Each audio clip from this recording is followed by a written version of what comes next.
Erokamano. Homa Bay nigi thidhia mang'eny. Wan gi thidhia ma Kawino mabende yudore e gweng' Moyugis. Wan gi thidhia mabende yudore e gwenge mag Mfangano.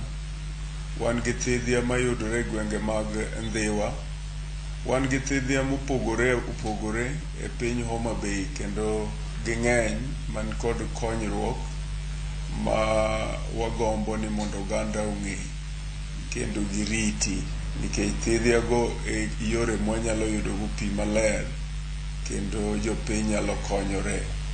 Omiyo thidhiago ng'eny kuonde duto manie Homa Bay County. Ibiro yudo ka gweng' nigi thidhia ma sama koro piny otuo kendo oro nitie kama jopiny nyalo dhi kendo giyude konyruok e yor pi. Chutho karamna daktari thidhia karamna king'iyo karamna kor gwenge magwa obed karamna kaunti ma Homa Bay kuom ranyisi mabende iwuoke. Oyudo ka thidhia makamagi ojwang'a chieng' mabende ihingo odiochieng' dhialo karamna hingo odiochieng' thidhia.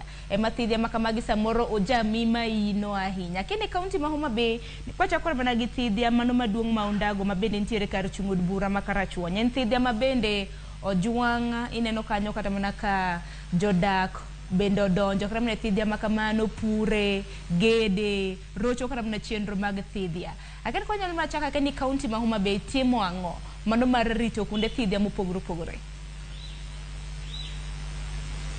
Erokamano.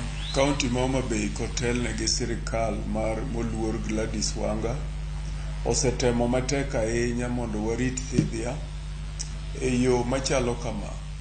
Sirikal osendiko jomolony miluongo ni environment officers kendo osetergi e gwenge duto ma waluongo ni sub-county saboro.